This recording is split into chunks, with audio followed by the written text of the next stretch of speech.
दोस्तों, जैसा आपको पता है कि हम लोग आगरा आए थे एंड आगरा में अब हम सबसे पहले पहुंचे हैं ताजमहल। हमारे पीछे देख पा रहे होंगे क्या शानदार सा ये महल खड़ा है यहाँ पे, और संगमरमर का यूज़ किया गया है, इसके वाइट संगमरमर। तो आइए इसको पूरा एक्सप्लोर करेंगे और देखेंगे इसमें आखिरकार ये क्यों इतना फेमस है और क्यों ये 7 वंडर्स के अंदर शामिल है। हाय, आई एम निशांत और आप देखना शुरू कर चुके हैं जर्नीज इन टाइम।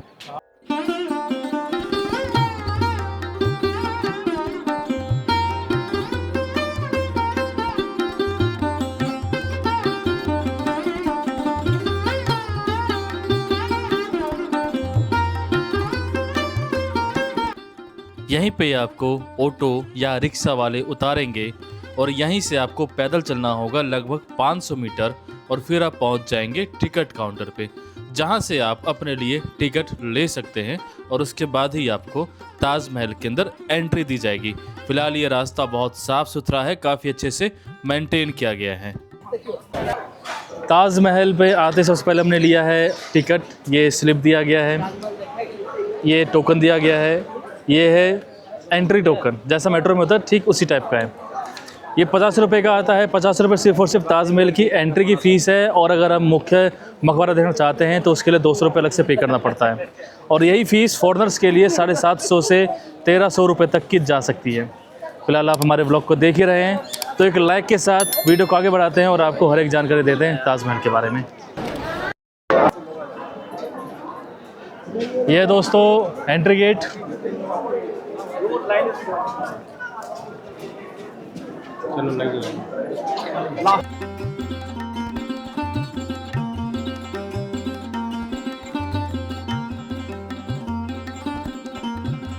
सो दोस्तों, ये है ताजमहल का अंदरूनी इलाका, और ये लाल कलर बहुत ही शानदार, बहुत ही बढ़िया। जहाँ तक मुझे जानकारी मिली है, ये लाल कलर वही है जिससे कि लाल किला भी बनाया गया है। क्या आपको जानकारी पता थी? अगर नहीं थी पता तो सब्सक्राइब कर दो यार, ऐसी जानकारी आती रहेगी आप सबके सामने। अब चलो ज़रा ताजमहल के अंदर भी चलते हैं। तो दोस्तों, अभी हम खड़े हैं बिल्कुल ताजमहल के गेट के सामने, और नीचे जो लाइन जा रही है इसे कहा जाता है लाइन ऑफ सिमेट्री।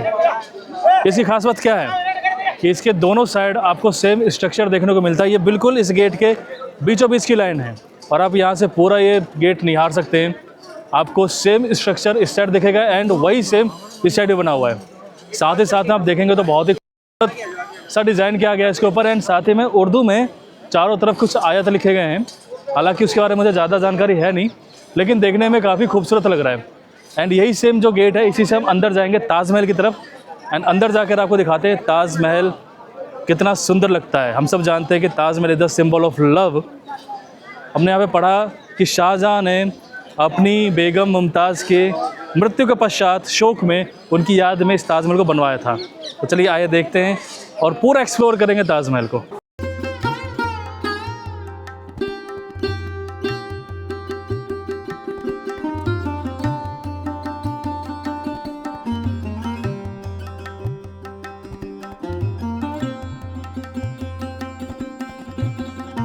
जैसे ही आप इस दरवाजे के अंदर आते हैं, सामने दिखता है बेमिसाल ताजमहल। सफ़ेद संगमरमर से निखरता हुआ बादलों के साथ इसका ये नज़ारा किसी जन्नत से कम नहीं लगता। इसे शाहजहाँ ने अपनी बेगम मुमताज़ महल की याद में बनवाया था, और आज ये दुनिया के 7 अजूबों में से एक है। हम जिस भव्य दरवाजे से अंदर आए हैं, इस भव्य दरवाजे का नाम रखा गया है दरवाज़ा-ए-रोज़ा। दोस्तों, यह है मेरे पीछे ताजमहल आगरा का, क्योंकि ताजमहल एक ही है, आगरा में ही है।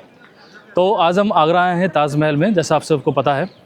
एंड ये पूरा बनाया गया है संगमरमर का, वाइट संगमरमर। ये 7 वंडर में से एक है, 7वां अजूबा इसे कहा जाता है। एंड ऐसा कहा जाता है कि ऐसा वंडर फिर कभी नहीं बन पाया।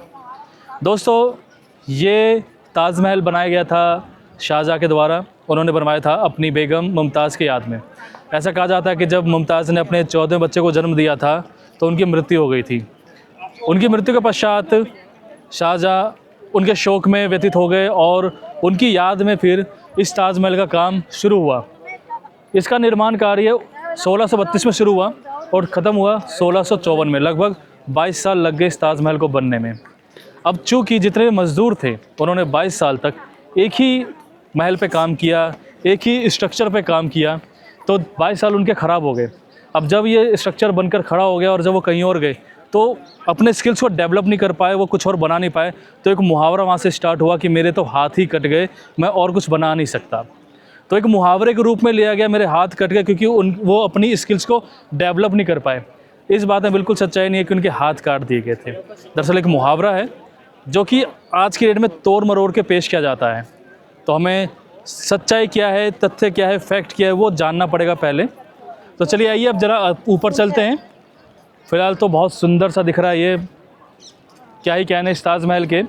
मन कर रहा है कि बस यहाँ बैठे रहो और शाम तक यहीं बैठे रहो और कहीं मत जाओ, लेकिन हमारे प्लान्स और भी हैं। तो अब ऊपर चलते हैं, नज़दीक से निहारते इस ताजमहल को और आपको भी मैं अपनी आँखों से ताजमहल के दर्शन कराता हूँ। आओ दोस्तों।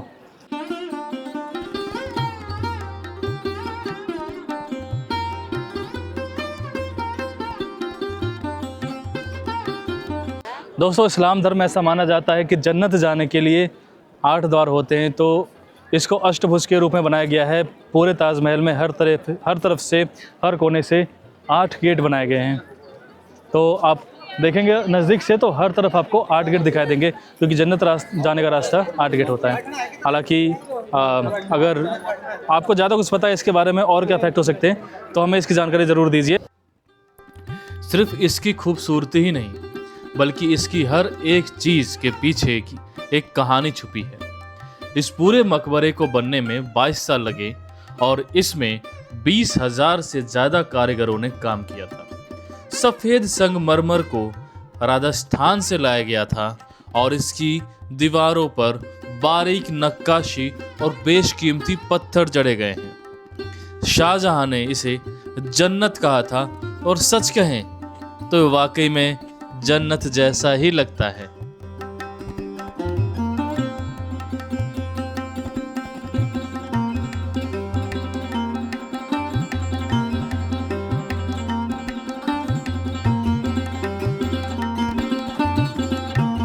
और ये है दोस्तों ताजमहल का बैक साइड। कुछ लोग का मानना है कि एक्चुअल में ये बैक साइड नहीं है, बल्कि ये है फ्रंट साइड, जिस साइड से यमुना नदी का मुख है।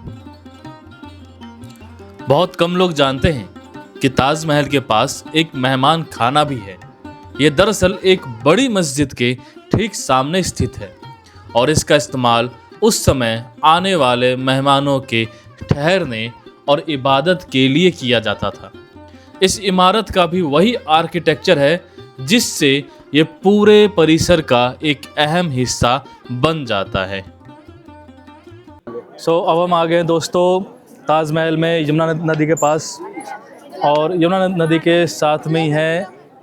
वहाँ पे मुझे एक लाल किला दिख रहा है। मैं कोशिश करता हूँ जूम करके आप सबको दिखाने की, यहाँ से लाल किला, जो कि यहाँ से नहीं दिख रहा है फ़िलहाल। तो चले कोई बात नहीं, हम वहाँ पे जाएंगे ही, उस लाल किला भी जाएंगे। अगर आपको उस लाल किला का ब्लॉग देखना है तो आपको चैनल सब्सक्राइब करना पड़ेगा। सब्सक्राइब नहीं करोगे तो यार वीडियो कैसे है कि आप सबके सामने अगली, है ना। तो दोस्तों ऐसा कहा जाता है जब शाहजहाँ का अंतिम समय था तो शाहजहाँ के बेटे औरंगजेब ने अपने बाप शाहजहाँ को उस काल कोठरी में बंद कर दिया था और आखिरी के 8 साल जो है शाहजहाँ ने उसी काल कोठरी से इस ताजमहल के दर्शन किए थे। वहाँ से जो है डायरेक्ट जो है ये ताजमहल दिखाई देता है। देखो आपको भी दिख रहा हो ताजमहल। इधर ताजमहल है, उधर वो अब जेल है जहाँ पे शाहजहाँ को कैद किया गया था। तो वहीं से जो है 12 साल तक उसने इस ताजमहल को निहारा था। तो वहाँ भी हम जाएंगे, उसको भी एक्सप्लोर करेंगे। वो तो करना ही चाहिए दोस्तों, आगरा आए तो उसके बिना कैसे आगरा घूमना होगा। और साथ में पेठा वेठा भी खाएंगे, आपको दिखाएंगे पेठा वेठा कैसे मिलता है। पंछी पेठा कितना फेमस है पता ही आप सबको। तो चलिए अब दोस्तों ताजमहल में घूमते घूमते अब हमें लगभग 2 घंटे हो गए। अब समय यहाँ से बाहर निकलने का और लाल किला घूमने का। सो आई होप आपको वीडियो पसंद आई होगी। इस व्लॉग को हम यहीं पे ख़त्म करते हैं। वीडियो बहुत लंबी बनती जा रही है क्योंकि दोस्तों ताजमहल के बारे में बताना शुरू कर तो ख़त्म नहीं होगा एंड फिर वो 24 घंटे 52 घंटे ना जाने कितने घंटे तक वीडियो बनती जाएगी। आप भी बोर हो जाएंगे, लेकिन मैं तो नहीं थकूँगा वीडियो बनाते हुए।